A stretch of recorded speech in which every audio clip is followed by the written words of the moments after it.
pela cruz me chamou, gentilmente me atraiu e eu, sem palavras, me aproximo, quebrantado do seu amor.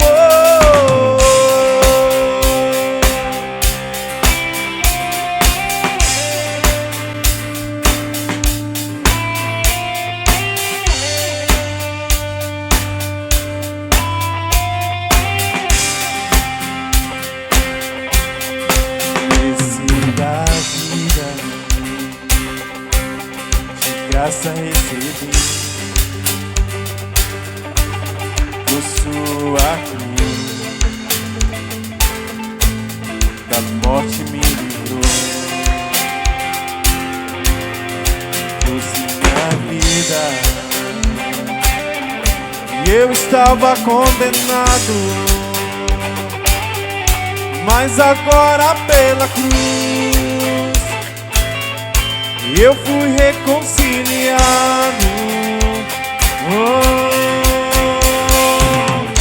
Pela cruz me chamou, gentilmente me atraiu e eu, sem palavras, me aproximo, quebrantado do seu amor.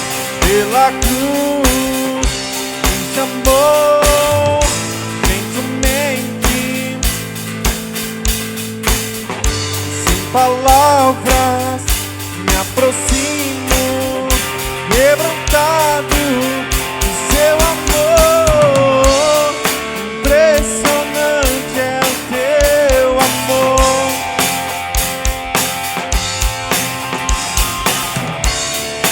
Me redimiu e me mostrou o quanto é fiel. Impressionante é o teu amor.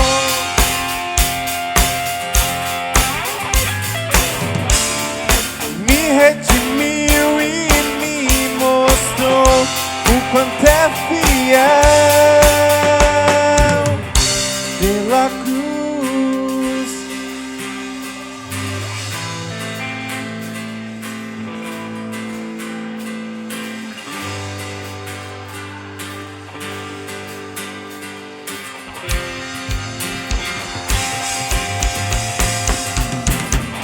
pela cruz me chamou, gentilmente me atraiu e eu, sem palavras, me aproximo, quebrantado do seu amor.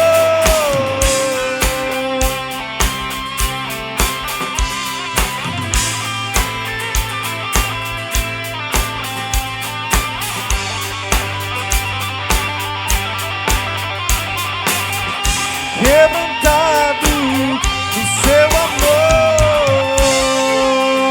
Aleluia. Aplauda o nome daquele que é digno. Josué capítulo 1, do versículo 1 ao versículo 9, diz assim o texto: Sucedeu, depois da morte de Moisés, servo do Senhor, que este falou a Josué, filho de Num, servidor de Moisés, dizendo: Moisés, meu servo, é morto. Dispõe-te agora, passa este Jordão, tu e todo este povo, à terra que eu dou aos filhos de Israel. Todo lugar que pisar a planta do vosso pé, vô-lo tenho dado, como eu prometi a Moisés, desde o deserto e o Líbano, até ao grande rio, o rio Eufrates, toda a terra dos heteus e até ao mar grande, para o poente do sol será o vosso limite. Ninguém te poderá resistir todos os dias da tua vida. Como fui com Moisés, assim serei contigo. Não te deixarei, nem te desampararei. Sê forte e corajoso, porque tu farás este povo herdar a terra que, sob juramento, prometido dar a seus pais. Então somente ser forte e muito corajoso para teres o cuidado de fazer segundo toda a lei que meu servo Moisés te ordenou. Dela não te desvies, nem para a direita e nem para a esquerda, para que sejas bem-sucedido por onde quer que andares. Não cesses de falar deste livro da lei, antes medita nele dia e noite, para que tenhas cuidado de fazer segundo tudo quanto nele está escrito. Então farás prosperar o teu caminho e serás bem-sucedido. Não te mandei eu? Sê forte e corajoso. Não temas, nem te espantes, porque o Senhor teu Deus é contigo por onde quer que andares. Louvado seja o nome do Senhor. Para o primeiro culto do ano e o início da nossa jornada em 2017, nós queremos compartilhar algumas coisas à luz desse texto e tendo como tema uma expressão da letra de uma música de uma banda evangélica muito famosa, a banda se chama 4x1 e a canção se chama O Chamado. E na letra da canção, principalmente no refrão, se canta: eu tenho um chamado. E o tema da nossa mensagem será emprestada dessa letra e de outras também. Eu tenho um chamado. Diga para você mesmo: eu tenho um chamado. Esse texto mostra um momento muito especial na vida de Josué. Ele acompanhou toda a trajetória do povo de Israel sob a liderança de Moisés. E ele presenciou bem de pertinho os feitos grandiosos, os feitos miraculosos do Senhor no meio do seu povo. Josué presenciou o Mar Vermelho se abrir, presenciou a água jorrar da rocha em meio ao deserto. Ele pôde contemplar o maná, e foi chamado de pão que desceu do céu naqueles dias. Todos os milagres, todas as maravilhas, aquele momento ímpar de quando Moisés, depois de um tempo na presença do Senhor no monte, Moisés desce, e a glória foi tão grande, foi tão tremenda, que as pessoas não suportavam olhar para o rosto, para a face de Moisés. Ele teve que cobrir o rosto por um certo tempo, porque as pessoas não suportavam, tamanho era a glória que havia sido manifesta na vida dele. Então Josué vinha numa trajetória, vendo todos os feitos de Deus na vida do povo de Israel, e ele acompanhou bem de perto o líder que Deus levantou naqueles dias, Moisés.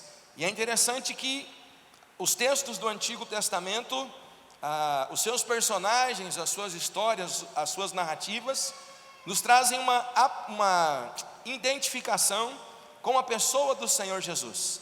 Então, a liderança de Moisés e o que Deus fez ao povo de Israel usando Moisés era uma representação do que o Senhor Jesus faria conosco.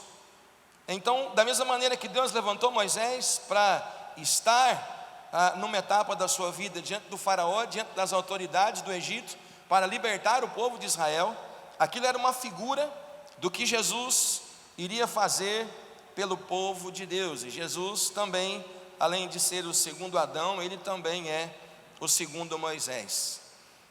Josué conhecia muito bem as reações do povo de Israel, porque ao mesmo tempo que ele caminhou bem próximo, bem perto do seu líder Moisés, ele também caminhava em meio ao povo, e ele teve que se posicionar num momento bastante crítico do povo de Israel, juntamente com um outro homem de Deus, Caleb. Eles eram príncipes de suas tribos, E eles então, nessa caminhada de sair do Egito e chegar à terra prometida, a terra de Canaã, a terra que emanava leite e mel, num dado momento dessa caminhada, dessa trajetória, por ordem de Deus, Moisés então vai e escolhe 12 príncipes, um representando cada tribo.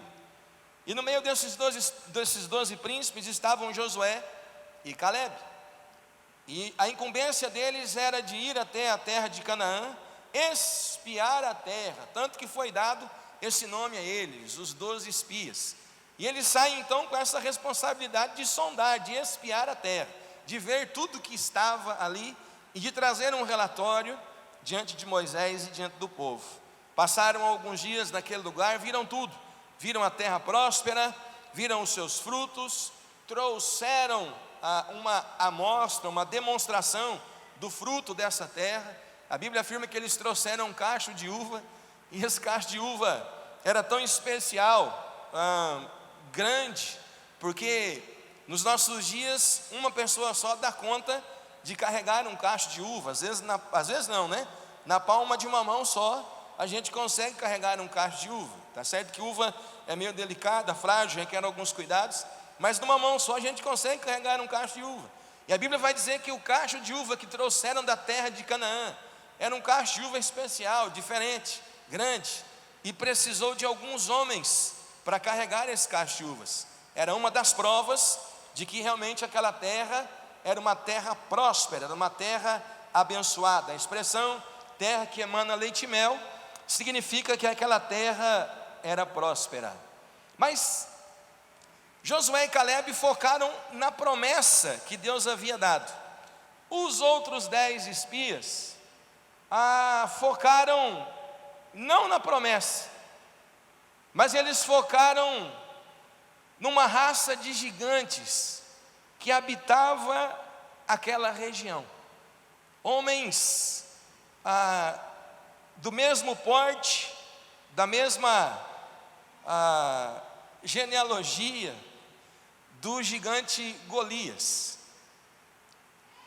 E eles focaram naqueles gigantes, e quando eles voltam diante de Moisés, diferentemente de Josué e de Calebe, eles vão apresentar um relatório. Eles vão dizer: olha, aquela terra é uma terra que engole as pessoas que passam por ela.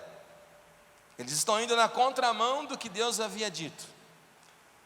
E não bastando ser uma terra que engole as pessoas que passam por ela, lá existe uma raça de gigantes. E aí eles vão falar de como eles se sentiram, ou melhor, como eles se viram diante daqueles gigantes, se esquecendo da promessa de Deus. Eles disseram: olha, diante deles nós somos como que formigas. Eles não são só maiores em estatura, mas eles são mais fortes, mais poderosos do que nós. Nas entrelinhas eles estão dizendo: olha, Deus se equivocou, e tudo que Ele falou e tudo que Ele fez vai caducar, vai cair por terra, e a gente vai ser envergonhado. Não tem como a gente chegar a essa terra que emana leite e mel. Nós seremos destruídos. Eles estão querendo dizer: vamos tomar uma outra direção, vamos tomar um outro rumo, vamos fazer de acordo com a nossa vontade, vamos deixar a ordem de Deus, o propósito de Deus de lado, a direção de Deus em segundo plano, vamos fazer conforme a gente acha que tem que fazer. E a maior parte do povo deu ouvidos àqueles 10 espias. Eles se rebelaram, se revoltaram, começaram a falar contra Moisés, contra Deus. E no meio desse povo todo se levantaram Josué e Calebe, e eles disseram: não, realmente existe lá essa raça de gigantes, essas outras questões também aí que eles disseram, tudo isso realmente está lá, está instalado naquela terra.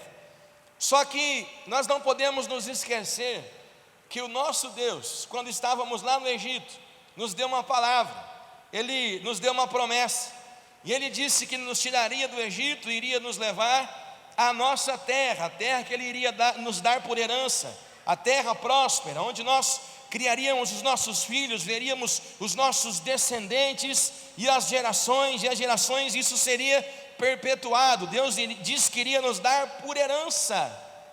E eles então, por misericórdia e graça de Deus, conseguem por aquela palavra, por aquela postura, não seguir com os demais, de abrir mão do propósito de Deus. E a gente não pode se esquecer que quando Deus nos chama, quando Deus coloca um objetivo, um alvo para nós, isso não quer dizer que aquilo vai ser fácil. Tem uma canção de uma outra época, tocava muito nas rádios evangélicas, que chamava a atenção dos pregadores de rosas. Pregadores de rosas, a mensagem do pregador de rosas é um evangelho onde você vem para Jesus e a sua vida vai ficar bem tranquila, bem sussa, bem sossegada. Você não vai ter problemas, não vai ter adversidades, vai ficar tudo tranquilo, vai ficar tudo manso e suave. E a canção dizia na sua letra: pregador de rosas, pregue que a rosa também tem espinhos. E quando nós pensamos nisso, o Senhor Jesus disse que existem duas portas diante de nós. Uma é uma porta larga, bem espaçosa, e é muito fácil o acesso por ela. E diz a Bíblia que são muitas as pessoas que adentram por essa porta. É o caminho da perdição, é o caminho dos desejos, das vontades da carne, é o caminho não da vontade de Deus. É tudo muito fácil, tudo muito prazeroso, tudo muito gostoso. Como na letra de uma canção secular: deixa a vida me levar, vida leva eu. Para entrar nessa porta larga, é mais ou menos assim: deixa a vida me levar, a vida leva eu. E a gente vai assim, quando nós vemos, ou quando a pessoa vê, não tem como voltar mais, porque ela foi para um caminho de perdição. E Jesus disse que existe também uma outra porta, que é estreita, e o seu acesso é bem difícil. E Ele diz que são poucos os que entram por essa porta. É a porta de obediência a Deus, é a porta da renúncia do eu, é a porta de se sujeitar à direção e à vontade de Deus, com rosa, mas também com espinho, com mesa farta, mas em algumas situações com momentos de privação, mas entendendo como o apóstolo Paulo escreveu: aprendi a viver contente em toda e qualquer situação, tanto sei viver momentos de mesa farta, quando sei viver momentos de escassez. Eu já passei fome, frio, já fui perseguido, açoitado, preso, quase me mataram, apedrejado, já passei por todas as situações. Eu posso todas as coisas naquele que me fortalece. Eu já fui experimentado em todas as situações, eu aprendi a viver contente em todas elas. Infelizmente, a maior parte das pessoas desenvolve uma espiritualidade errada, de prosperidade e de presença de Deus. O fato de estarmos debaixo da provisão e da presença de Deus não quer dizer que nós não vamos enfrentar adversidades. Josué agora vai liderar o povo de Israel, e ele sabia das reações desse povo, ele sabia dos gostos, ele conhecia esse povo. Só que agora ele não tem mais a sombra de Moisés como líder. Moisés, na descrição do texto, e Deus já havia falado com Josué, no finalzinho de Deuteronômio, Deus chama Josué para uma conversa, e Deus diz: olha, Moisés, eu vou recolher o meu servo, e você vai sucedê-lo, você vai levar esse povo à terra de Canaã. E a gente tenta se colocar no lugar de Josué. Os estudiosos da Bíblia sempre afirmam que quando aparece o número de pessoas descritos em algum texto do Antigo e também do Novo Testamento, está se falando apenas de homens, sem contar mulheres e crianças. Se voltarmos lá ao Êxodo, nós vamos ver que 600 e tantas mil pessoas. E se a contagem é só de homens, são 600, quase 700 mil homens, sem contar mulheres e crianças. Os estudiosos bíblicos afirmam que foi lá para a casa das 2 milhões de pessoas que saíram do Egito, quando Deus usa Moisés para libertar o povo de Israel. E esse povo todo, e a gente estava e estamos assistindo isso pela televisão nos 10 mandamentos, esse povo todo sai em meio ao deserto. Uma coisa é a gente caminhar no meio de uma cidade onde existem comércios, e a gente tem dinheiro, você pode parar para comer um salgado, tomar um suco, um refrigerante, alguma coisa assim, parar debaixo de uma árvore, dar uma descansada, tomar uma água, fazer alguma coisa e tal. Isso facilita a caminhada. Agora outra coisa é sair caminhando em meio ao deserto, onde não se tem comércio, onde não se tem árvores, sombra, não tem água, não tem nada. Deserto é um lugar desprovido de provisões, e é para o meio do deserto que Deus encaminha o seu povo. E agora Josué tem que entrar em cena, e Deus diz: você vai continuar a liderança do meu povo, e você vai chegar com eles à terra de Canaã. Eu e você acabamos de dar adeus a 2016, e esse tempo de Natal e de Ano Novo, para muitas pessoas não tem valor algum, mas para muitas pessoas também é um momento especial. Independente se Jesus nasceu ou não no dia 25 de dezembro, a Bíblia afirma que num dia, em se cumprindo a plenitude dos tempos, ele nasceu. E louvado seja o nome do Senhor por isso, porque mudou toda a história. E glória a Deus, porque também mudou a história da nossa vida.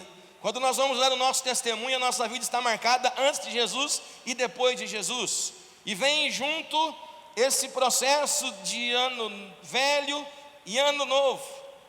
E muitas pessoas, tudo que elas não realizaram a vida inteira e naquele ano que se passou, se projeta então tudo para o ano seguinte. Em 2017 ou no ano novo, as portas vão se abrir, tudo vai dar certo. Quem não tem namorado ou namorada, Deus vai preparar o namorado ou namorada e vai casar. E quem está desempregado, as portas do emprego vão se abrir. E quem quer trocar de carro, vai comprar um carro zero. Quem quer comprar casa, vai comprar uma casa nova. E a gente joga tudo, né? O que não deu certo até então, a gente lança tudo para o ano novo. E eu não estou dizendo que a gente não tem que fazer isso. E aí a gente já vai encher a nossa agenda de 2017 com tudo aquilo que ainda não aconteceu e que a gente quer que aconteça. Mas antes de qualquer coisa que nós queiramos, nós não podemos nos esquecer que, ainda que julguemos que aquilo que nós almejamos seja grande e impossível, o que Deus tem para nós é maior, é mais alto, é superior ao que nós pensamos. Você conhece o texto de Isaías, quando Deus diz que os seus pensamentos não são os nossos pensamentos, nem os seus caminhos, os nossos caminhos. Então nós achamos que o que nós estamos almejando é muito grande, são coisas grandiosas. Só que Deus olha para nós e vai dizer, usando um outro profeta: eu é que sei que pensamentos tenho a vosso respeito. Ou seja, se nós alinharmos o que projetamos até então e pegarmos isso na vontade e na direção de Deus, Deus vai dizer para nós, como Jesus disse aos seus discípulos: homens de pequena fé. E Ele vai nos levar para Isaías 54 e vai nos dizer: olha, alarga o limite da tua habitação. Você colocou um limite muito pequeno, muito apertado, muito estreito. Alarga esses limites. Não, até não. Alarga os limites da tua tenda. Firma bem as tuas estacas, porque transbordarás para a direita, para a esquerda, para a frente, para trás. Então, diante daquilo que você já almejou, já projetou para 2017, ou talvez diante daquilo que você não almejou, mas eu sofri tantas decepções e eu não quero mais me ferir, me machucar.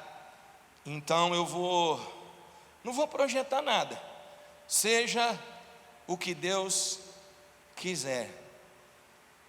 Às vezes a gente é meio desavisado nessa questão. A vontade de Deus já está estabelecida, o governo de Deus já está estabelecido. Quando a gente fica dizendo assim, seja o que Deus quiser, seja o que Deus quiser, nós estamos nos isentando da nossa responsabilidade. E a gente fica numa espiritualidade que não é espiritualidade. Deus quer que nós nos posicionemos. E quando a gente toma uma posição de fé, de obediência, de fidelidade, Deus no mundo espiritual vai desencadeando o processo de abertura de portas, e vai se desencadeando o processo de bênçãos, e elas vão chegando diante de nós. É por isso que a Bíblia vai nos dizer que o inimigo se levanta por um caminho, mas quando ele chega diante de nós, e nós estamos alinhados na vontade de Deus, ele vai fugir por 7, porque uma coisa é caminhar fora do propósito de Deus, outra coisa é caminhar no propósito e debaixo da bênção. Deus, conhecendo o coração de Josué, apresenta um chamado para ele. Você se lembra daquela terra que você viu? É você quem vai liderar o povo. Você se lembra daquele cacho de uvas e de tudo que você contemplou lá? Tudo isso eu vou dar ao meu povo. E Deus começa a tratar com ele de uma maneira muito íntima. E Deus coloca assim: você viu tudo que eu fiz na vida de Moisés, e por intermédio da vida de Moisés, você se lembra de tudo? Sim, Senhor, me lembro.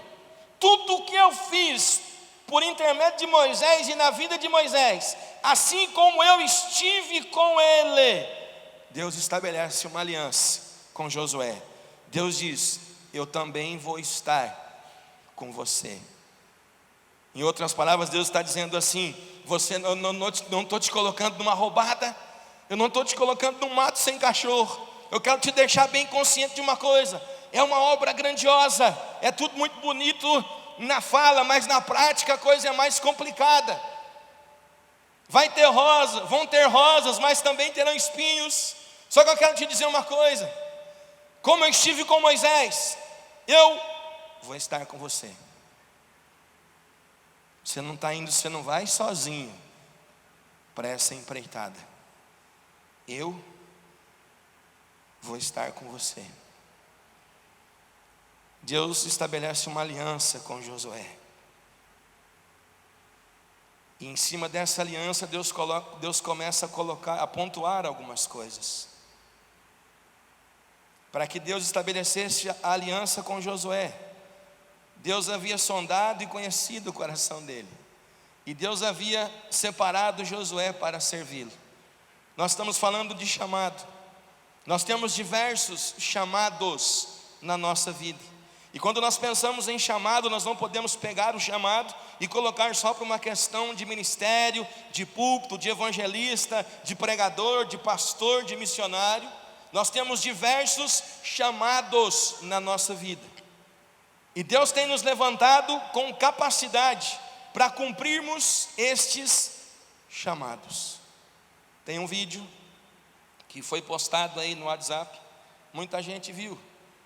Um senhor lá na Polônia, que era cristão, na época do nazismo, eles matando os judeus, ele juntou todo o dinheiro que ele tinha e pegou autorização dos pais de crianças, que ele sabia que seriam levados para os campos de concentração e seriam mortos, e ele investiu todo o seu dinheiro para comprar passagem com autorização dos pais e levar essas crianças para outros países.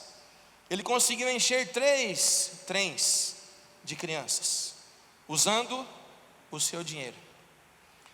As autoridades lá do Hitler, na época, conseguiram parar um desses trens, e essas crianças foram levadas para o campo de concentração para morrer ali, diante daquele monte de gente que foram mortas naquele tempo. Mas ele conseguiu tirar 2 trens cheios de crianças daquele país. Essas crianças foram levadas para outros países, foram adotadas por famílias cristãs. Esse senhor também conseguiu ficar num outro país. Depois de muito tempo, alguém tomou ciência da história e começou a fazer levantamento e a buscar o paradeiro daquelas crianças, 2 trens cheios de crianças, que agora não eram mais crianças. Descobriu onde é que estava aquele homem. Fizeram então uma homenagem para ele num anfiteatro bem grande. Aquele estava cheio de gente. E ele bem sentadinho ali nas primeiras cadeiras. E começaram então a falar, a contar a história. Dizer, está aqui o seu fulano de tal, e nós queremos homenageá-lo nessa noite, porque ele fez isso, assim, assim, assim, assim. Ele nunca quis glória para ele. E tinha uma senhora do seu lado, e a pessoa disse, essa senhora que está aí do seu lado é uma daquelas crianças que o senhor ajudou a libertar. E a senhora tinha o bilhete de embarque, o canhoto do bilhete de embarque datado, aquela coisa toda. E aquela senhora o abraçou, o beijou, ele ficou muito emocionado. E depois, quem estava apresentando aquela cerimônia, aquele anfiteatro cheio de gente, ele perguntou, quantos aqui tem um bilhete semelhante a esse? Quantos aqui embarcaram naqueles 2 trens? E todas as pessoas que estavam naquele anfiteatro se colocaram em pé. E está no WhatsApp, você pode procurar. Todas elas com o canhoto da passagem, do embarque. E se ele ficou emocionado por causa de uma senhora, imagine aquele anfiteatro inteiro de pessoas que ele conseguiu salvar, de pessoas que ele conseguiu tirar daquele país que seriam mortas. E ele não quis a glória para ele, mas com esforço, entendendo um chamado para aqueles dias, ele conseguiu salvar muitas e muitas vidas. Eu e você temos um chamado, a partir da igreja que nós servimos a Deus, a partir da família que nós estamos, a partir das pessoas com as quais nós trabalhamos, a partir da nossa vizinhança, dos nossos amigos. Não é fácil cumprirmos o nosso chamado. Não foi fácil para aquele homem, não foi fácil para os discípulos, não foi fácil para o Senhor Jesus, não foi fácil para Josué. Assim como eu estive com Moisés, eu estarei contigo. Mas a cabeça de Josué está a milhão, mas Deus e tal, isso e aquilo. E Deus vai só colocando para ele os termos da aliança. Olha, os limites da terra vão ser de lá até lá, vai ter isso, vai ter aquilo. Estarei contigo, ninguém vai poder te resistir. Ser forte e corajoso e tal. E aí a gente vai vendo algumas questões que Deus colocou para que ele pudesse ser bem sucedido. No versículo de número 8, uma das coisas que Deus colocou para que ele pudesse cumprir o seu chamado com excelência: não cesses de falar deste livro da lei, ou seja, a Bíblia, a palavra de Deus. Antes, medita nele dia e noite, para que tenhas cuidado de fazer segundo tudo quanto nele está escrito. Então farás prosperar o teu caminho e serás bem sucedido. Tem muita gente que quer ser bem sucedido na caminhada. Muita gente mandou mensagem para todo mundo. Um ano de muita paz, um ano de muito isso, um ano de muito aquilo. A letra de uma música secular fala isso: muito dinheiro no bolso, saúde para dar e vender. Mas não fala nada de se obedecer à palavra de Deus. Não fala nada de se alinhar à vontade de Deus. Irmãos, e se nós queremos ser bem-sucedidos, e eu creio que nós queremos. Josué queria ser bem-sucedido, Deus então coloca o que é que ele deveria fazer. Você não vai poder se apartar do livro da lei, você não vai poder se apartar da minha palavra, você não vai poder se desviar nem para a direita nem para a esquerda. Deus está dizendo assim: Josué, você não vai poder chegar em momentos e na minha palavra estar escrito assim, você dizer não, mas eu acho que não é assim, que é desse jeito, ou então eu acho que não é, é mais aqui e tal, eu acho que não é tão assim. medita nele dia e noite. E daqui a gente vai para a expressão do Salmo 1, quando o salmista escreveu que aquele que tem o seu prazer na lei do Senhor, ele vai ser como a árvore plantada junto a ribeiros de água, que no devido tempo dá o seu fruto. Tem um tempo, estações, tem um tempo. E há momento, e a gente quer que tenha fruto e frutifique em todo tempo, mas existem as estações. O importante é que eu e você estejamos firmados na palavra, como o salmista: escondi a tua palavra no meu coração, para não pecar contra ti. Existem grandes expectativas em relação à cidade, ao estado, ao país, para o novo ano. Existem grandes expectativas, mas daqui a pouquinho a gente vai sair dessa esfera de festa, de comemorações, e a gente vai voltar a comer o arrozinho com feijão, carne uma vez por semana. Alguém esses dias brincou: a gente economiza o ano inteiro, né? Às vezes come carne uma vez por semana, às vezes come carne uma vez por mês, e chega no Natal e no Ano Novo, a carne que não comeu o ano inteiro quer comer tudo no Natal e no Ano Novo, né?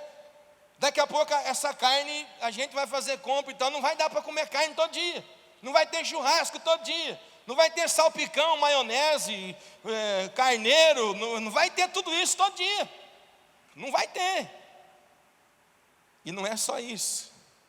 Quem está de recesso vai ter que voltar a trabalhar, quem está de férias da escola vai ter que voltar a estudar, quem está se preparando para ir para a faculdade, as aulas vão começar, vai vir ementa de curso, vai vir cronograma, vão vir as datas de livros, de resenhas, de resumos, de provas, de trabalhos, de pesquisa, vão vir as metas para quem trabalha com vendas, de venda na empresa, e mais um punhado de coisa. E aí a gente vai ver a nossa realidade, a gente vai falar: meu Deus, e agora? E agora?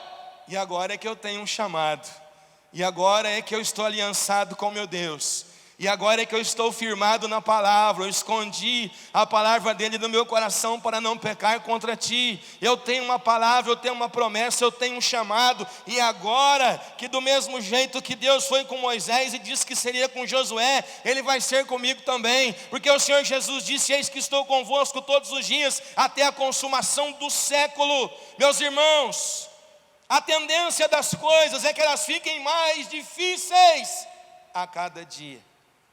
E nós precisamos ter discernimento a respeito da palavra de Deus. Nesse último ano, falou-se muito de sinais. Era a lua de sangue. Esse dia atrás disse que ia ter um negócio aí, que ia ficar acho que 3 dias, tudo escuro. Gente que não dormiu de noite, ficou acordado para ver a explosão, que não sei o que e tal, aquele negócio todo, né? Vai vir um meteoro, vai passar um cometa, vai não sei o que, vai isso, vai aquilo outro mais. E o povo tudo doido no WhatsApp: Jesus está voltando, Jesus está voltando, e olha lá o vento, a tempestade, olha lá não sei o que e tal. E já nem falava mais que Jesus estava voltando, olha só os sinais, né? Olha a chuva, olha o vento, olha e tal, né? Só nos sinais. E se esquecendo do principal. A gente tem que olhar para Jesus. A gente não tem que olhar, porque aí a gente fica olhando para o sinal e a gente fica com medo e esquece de Jesus. Você se lembra do Pedro lá na tempestade? Lá no mar da Galileia? Enquanto ele olhava para Jesus, ele andou sobre as águas. Quando ele tirou o olhar de Jesus e começou a olhar para as águas e para a força do vento, ele saiu da esfera da fé e ele começou a afundar. É só você fazer já que estamos em final de ano e início de novo ano, é só você fazer uma retrospectiva da sua vida. Toda vez que você tirou o olhar de Jesus, ou toda vez que a gente tirou o olhar de Jesus, a gente começou a afundar, a gente começou a naufragar. Toda vez que a gente começou a fazer na carne, sem a direção de Deus, para o bel prazer, a gente começou a ficar pelo caminho. Então, para a gente cumprir o nosso chamado com sucesso, nós precisamos, como Josué, estarmos firmados na palavra de Deus. Os sinais, todos eles vão se cumprir e vão acontecer. Mas tire o seu olhar Ai, os sinais. Jesus, eu quero estar com os meus olhos postos em Ti. E eu quero estar, e aí, a gente, os sinais. Começaram os sinais. Então agora eu vou me preparar. Agora eu vou começar a me consagrar, porque Jesus está voltando. Não. Tem um pensamento, viva hoje como que Jesus voltasse amanhã. Eu e você precisamos estar preparados, com sinal, sem sinal, para que quando a última trombeta tocar, a gente estar pronto e subir com Ele. Quando começarem os sinais, eu vou firmar. Todos eles já estão diante de nós.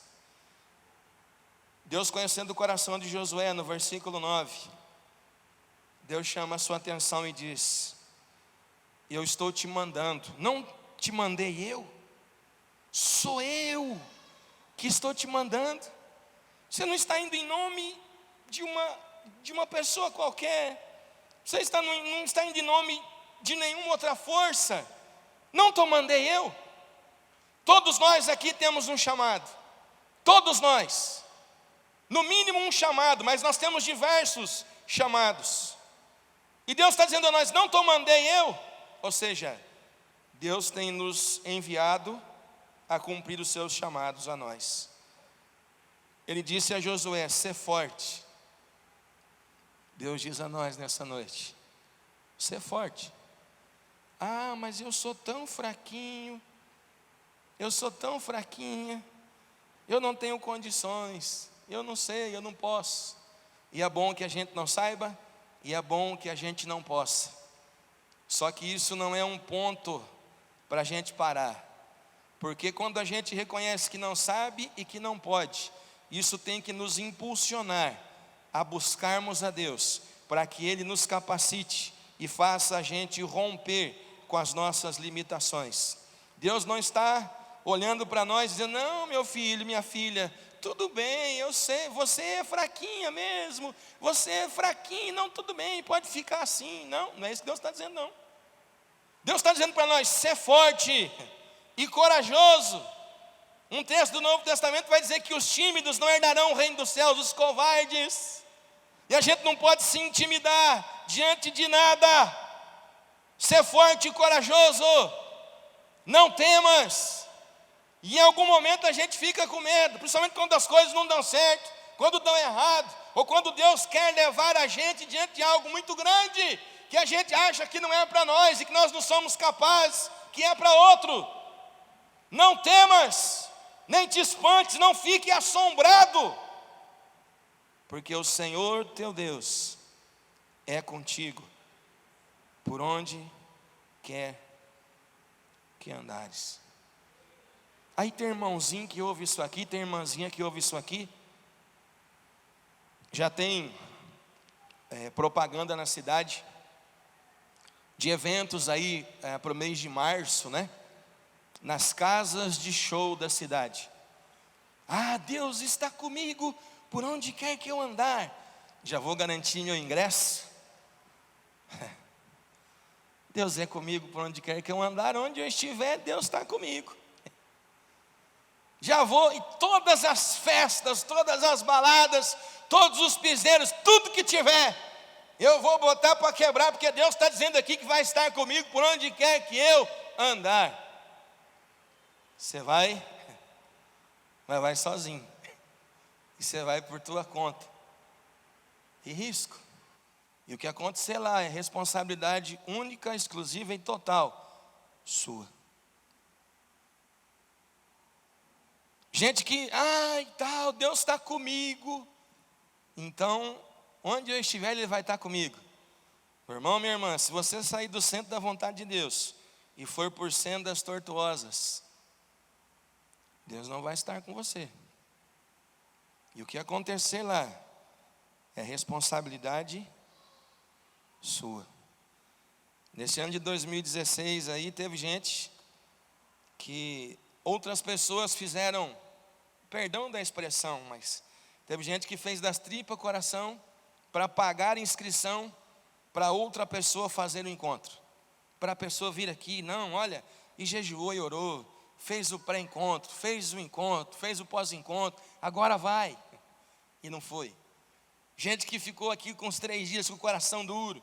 Gente que perguntou: quanto é que eu pago para ir embora daqui? O que eu tenho que fazer para não ficar aqui? Não aproveitou a oportunidade que Deus deu. E muitas vezes ministrando aqui a gente falou isso: olha, talvez para a tua vida é a última oportunidade que Deus está dando para você se arrepender. E aí não se arrependeu e não se alinhou com a vontade de Deus. Chegou o tempo então do juízo. E aí esse juízo veio. Muita gente fez, se alinhou em Deus, está uma benção. Mas tivemos alguns que, teve gente que pagou o preço, não só da inscrição, mas pagou o preço em oração e de investir a vida diante de Deus, e a pessoa não deu valor. E tem alguns sofrendo por aí, por não terem assumido um compromisso de vida com Deus. Olhe para você e entenda que nós somos limitados, somos humanos, por nós mesmos não temos condições de nada. Só que Deus olha para nós, como Ele olhou para Josué e para tantos outros na sua palavra. Ele diz: eu tenho uma aliança contigo, eu tenho propósitos na tua vida. E ainda que você não saiba, ou que você não tenha noção ou dimensão dos meus propósitos para a sua vida, eu tenho planos para você. Você está nos meus projetos, nos meus planos, e eu quero te usar, e eu quero abençoar e abençoar pessoas por intermédio da sua vida. 2017 nós cremos que vai ser um ano de muito trabalho, de muita dedicação, mas também um ano de grandes colheitas na presença de Deus, vidas se convertendo, prosperidade em meio ao povo, mas de um povo que vai pagar o preço, que vai se alinhar à vontade de Deus, que vai dizer não para o mundo, não para a carne, e que vai caminhar segundo tudo que está escrito na palavra de Deus.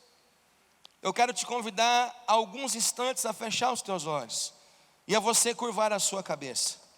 Eu quero te convidar a olhar para 2016 e agradecer a Deus. Agradecer pelo ano que Ele nos deu, pelo ano que se findou. Porque a gente tem a tendência de pegar o que passou e dizer que nada prestou, que foi tudo ruim, quando na verdade não foi assim. Nós tivemos vários momentos e nós chegamos até aqui porque Deus esteve conosco, Deus nos ajudou, Deus nos abençoou. Então por alguns instantes agradeça a Deus. Agradeça a Deus conforme você for se lembrando das coisas que aconteceram, do que Deus fez por 2016. Depois que você fizer essa oração, você pode abrir os seus olhos, mas por alguns instantes, faça uma oração, agradeça a Deus pelo ano de 2016. Senhor, em nome de Jesus, Samuel teve um discernimento no Senhor, de na sua caminhada, analisar tudo o que aconteceu com ele, com a sua família, com o seu povo. E ele reconheceu que eles chegaram até aquele lugar, diante de uma batalha com vitória, porque o Senhor estava com ele, porque o Senhor estava com o seu povo. E mesmo em meio àquelas adversidades, eles chegaram até ali, porque o Senhor estava com eles. E ele escreveu, pegou pedras e colocou de testemunhas naquele lugar. E ele disse: Ebenezer, até aqui nos ajudou o Senhor. Deus, obrigado pelo ano de 2016, porque foi profetizado tanta coisa ruim, tantas coisas que não dariam certo. E louvado seja o teu nome, porque nós caminhamos, nós passamos pelo deserto, as águas não nos submergiram, o fogo, a chama não ardeu sobre nós, 1000 caíram de um lado e 10.000 do outro lado, e nós não fomos atingidos. E quando fomos atingidos, o Senhor não nos deixou cair, o Senhor não nos deixou prostrados, o Senhor nos levantou. Tivemos momentos onde o diabo se levantou com força contra a nossa família. O diabo tentou tocar e de certa forma até conseguiu tocar em membros da nossa família. Ah, Deus, mas o Senhor nos ensinou o caminho da oração, e a gente foi para os seus pés, e a gente orou, e a gente chorou, e a gente tomou posição, e o Senhor deu vitória. O Senhor deu vitória. Ah, Pai, louvado seja o teu nome pelas colheitas que o Senhor nos deu em 2016, pelas vitórias, pelos livramentos, O Senhor poupou a nossa alma da morte. Ah, Deus, o Senhor abriu os nossos olhos espirituais e eles puderam contemplar a tua salvação. O Senhor guardou a nossa família, a nossa casa. Na nossa casa existe um altar edificado ao Senhor, consagrado ao Senhor. E nós podemos dizer como Josué, olhando para trás, nós e a nossa casa serviremos ao Senhor. Então louvado seja o teu nome, pelo ano de 2016. Louvado seja o teu nome, em nome de Jesus, amém.